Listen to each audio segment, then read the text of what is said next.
জাতীয় নির্বাচন অবাধ, সুষ্ঠু ও গ্রহণযোগ্য করতে স্পষ্ট বার্তা দিয়েছে সেনা ও বিমান বাহিনী। সুষ্ঠু নির্বাচনের স্বার্থে পরিস্থিতি মোকাবেলায় প্রয়োজনে আইন অনুযায়ী বল প্রয়োগ করার কথা জানিয়েছেন বাহিনীর প্রধানরা। আলাদা ব্রিফিংয়ে নির্বাচনের জন্য নিজেদের সার্বিক প্রস্তুতি তুলে ধরেন বিমান বাহিনী সংশ্লিষ্টরা। বলেন, সম্পূর্ণ নিরপেক্ষভাবে দায়িত্ব পালন করে অনুকরণীয় নির্বাচন উপহার দিতে চান। খান আলামিনের রিপোর্টে বিস্তারিত। জাতীয় সংসদ নির্বাচন ও গণভোট 2026 উপলক্ষে ইন-এইড টু সিভিল পাওয়ারের আওতায় নিয়োজিত গুলিস্তানের জাতীয় স্টেডিয়ামে অবস্থিত সেনা ক্যাম্প পরিদর্শন করেন সেনাপ্রধান জেনারেল ওয়াকারুজ্জামান। পরে নির্বাচন উপলক্ষে সমন্বয় সভায় অংশ নেন তিনি। জাতীয় নির্বাচনে দায়িত্ব পালনের জন্য 20 জানুয়ারি থেকে দেশব্যাপী 1 লাখ সেনা সদস্য মোতায়েন রয়েছে। নির্বাচন আয়োজনে নিজেদের অবস্থান তুলে ধরতে সেনাপ্রধানের পক্ষ থেকে ব্রিফিংয়ে কথা বলেন সেনা সদরের মিলিটারি অপারেশনস পরিদপ্তরের পরিচালক ব্রিগেডিয়ার জেনারেল মোহাম্মদ দেওয়ান মঞ্জুর হোসেন।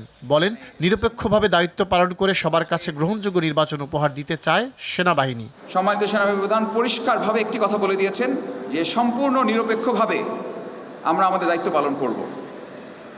দেশের সাধারণ মানুষ যাতে নির্বিঘ্নে নির্ভয়ে ভোট কেন্দ্রে যেতে পারে এবং তার ভোটটা সে দিতে পারে, এটা নিশ্চিত করা হবে আমাদের অন্যতম দায়িত্ব। পরিস্থিতি মোকাবেলায় প্রয়োজনে আইন অনুযায়ী বল প্রয়োগ করার কথা জানান তিনি। সেনাবাহিনীর জন্য সুনির্দিষ্টভাবে রুলস অফ এঙ্গেজমেন্ট বলে দেওয়া আছে। আমরা আইনের আওতায় থেকে সেই রুলস অফ এঙ্গেজমেন্ট অনুসরণ করে আমরা আমাদের দায়িত্ব পালন করে থাকি।